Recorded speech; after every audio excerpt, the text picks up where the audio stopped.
them right. Gonna have a grand new show tonight, with glitz and glam on the marquee. Perhaps a Tony nominee. Stars beam brightly, see them glow. Sell out nightly, SRO. It's time to applaud the Broadway beat. Stars beam brightly, see them glow in the footlights of a show. Life is sweet on the world's most famous street. Tickets, please. Take a seat. Cue the band. And have your feet to the rhythm of the Broadway beat. The Broadway beat. Broadway beat. Hello, I'm Richard Ridge, and welcome to Broadway Beat, our weekly half-hour behind-the-scenes look at the very best of a New York theater on Broadway and beyond. One of this season's most popular feel-good musicals, The Drowsy Chaperone, which is just open at the Marquis Theater. The musical is directed and choreographed by Casey Nicholaw and stars Tony Award winner Sutton Foster as starlet Janet Van de Graaff and Bob Martin simply as Man in Chair. Mr. Martin plays Man in Chair, a modern-day musical theater addict who, to chase his blues away, drops the needle on his favorite LP, the 1928 musical comedy The Drowsy Chaperone. From the crackle of his hi-fi, the uproariously funny musical magically bursts to life on stage. Drowsy features Troy Britton Johnson as groom-to-be Robert Martin, Danny Burston as Latin lover Adolfo, Georgia Engel as Mrs. Tottendale, Edward Hibbert as Underling, and Beth Leavel as the Drowsy Chaperone. Let's disappear for a while into the decadent world of the 1920s. So I dug about, and what did I find but one of my favorite shows, The Drowsy Chaperone. Remember?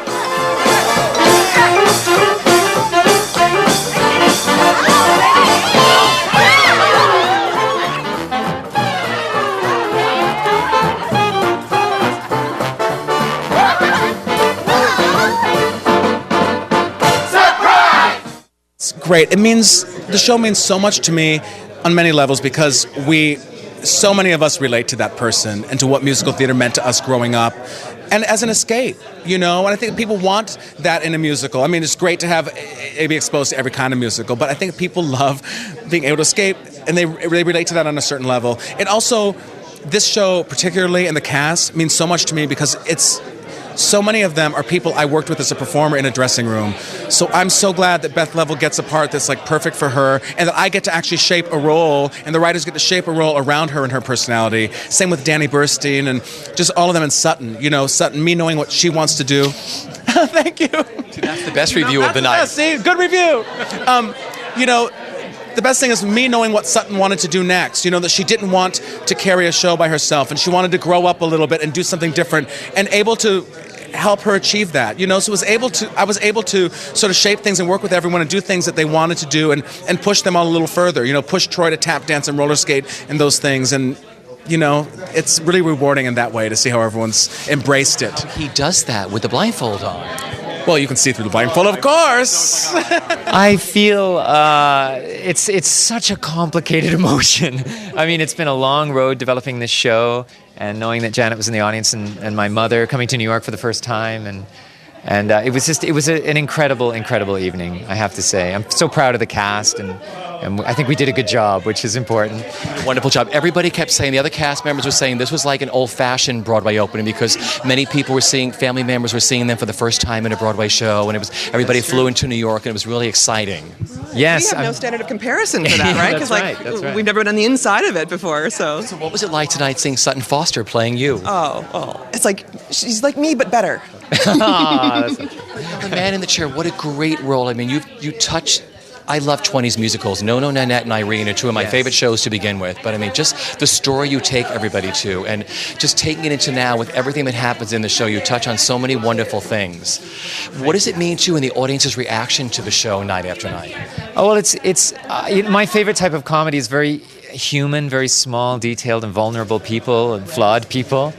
And because I think those people are appealing, and there's a depth to a character like that. And I'm just, the best thing that happens is when someone comes up after the show and says, I am that man, even though the man is so flawed and so unhappy. But people coming up and identifying with that character really, it makes me feel great. So that's what I'm most proud of, that people are connecting in that way. Well, so the Drum and Desk nomination was a huge surprise. I feel so fortunate, but the role it's everything I wanted to do ever since I started in the business, which is to be a song and dance man, and I get to hoof and hoof and hoof, and that's what I love about it, and it's great. And to be this crazy character who hoofs in the midst of all this other craziness where we all love each other is just the best thing in the world. So what went through your mind the first time you read this show? Well, I laughed and laughed and laughed, first of all. And I actually had a really hard time getting an audition for it because people didn't think of me as that before. And I finally got the call and I came in and tapped and tapped. But, okay, to answer your question, was the first thing I felt when I read the show. I thought, oh my gosh, please let me be a part of this somehow. I don't care how, but I really want to be a part of it. And it turned out great.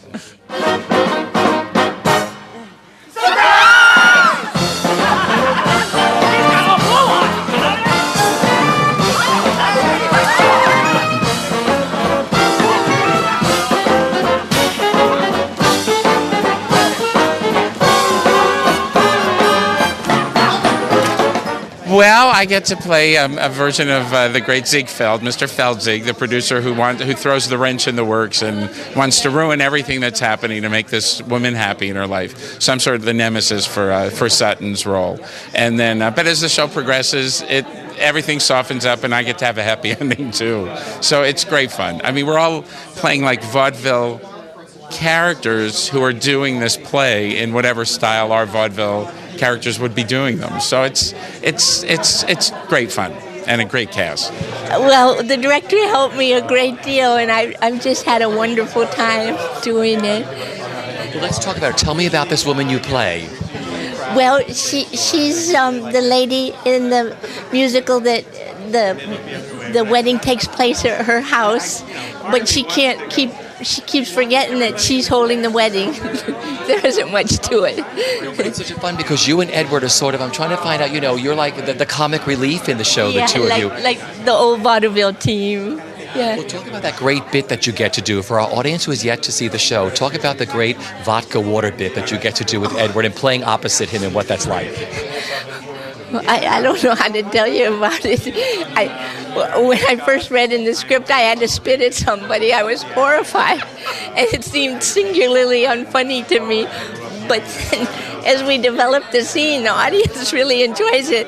I think they don't expect it, is what it is. And it's not that the scene is so funny, but it's that the man in chair hates the scene, adds to the humor of it.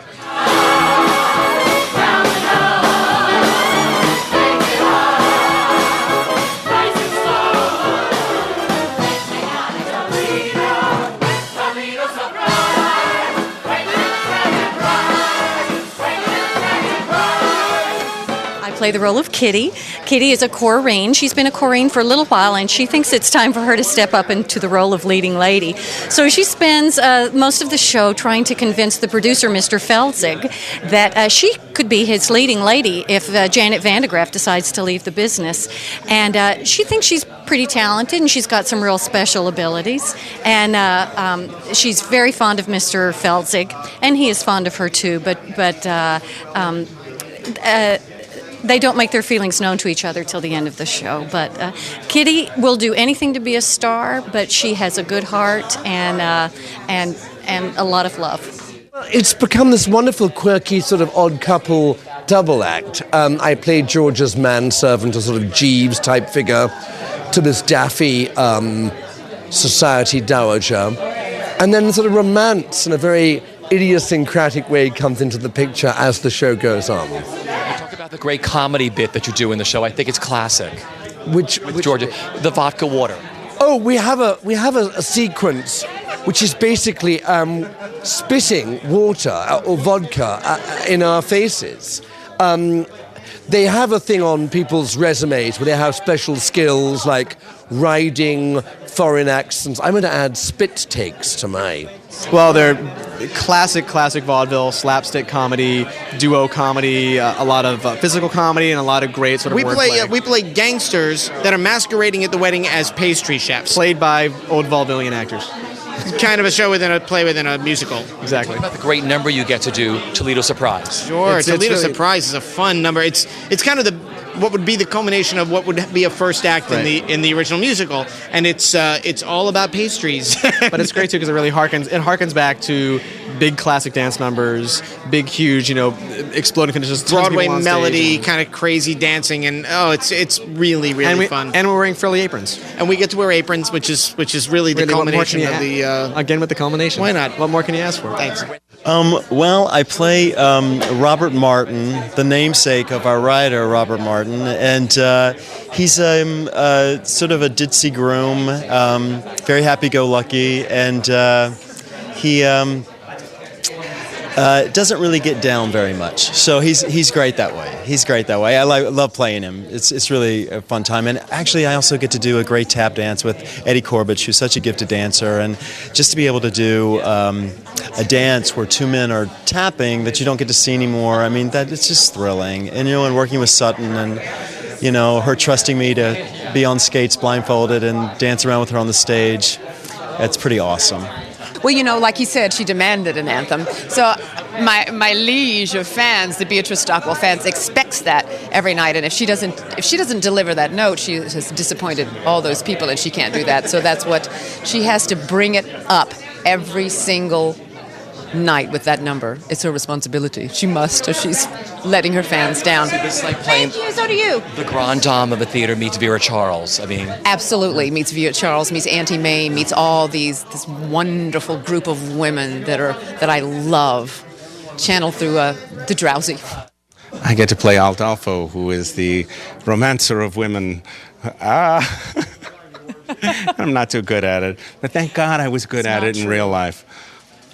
I'm trying to think, like Raymond Navarro. I'm trying to think of who did you base him on, or when you talk about when you worked on it. Okay. Cesar Romero is actually. I just kept looking at pictures of Cesar Romero, and I sent them to our costume designer Greg Barnes, and he was so thrilled when he got all the pictures, and because he was thinking the exact same thing. And then one day when we met with Josh, our hair designer, and they said, why don't we put a big white streak in your hair? I thought, oh God, I found him finally perfect. And I just am so happy that I get to play on stage in this great show, in this smart, funny show every night. And it's certainly an honor to work with Bob Martin and all the other creators. And especially, it's been fantastic to work with Casey Nicholaw.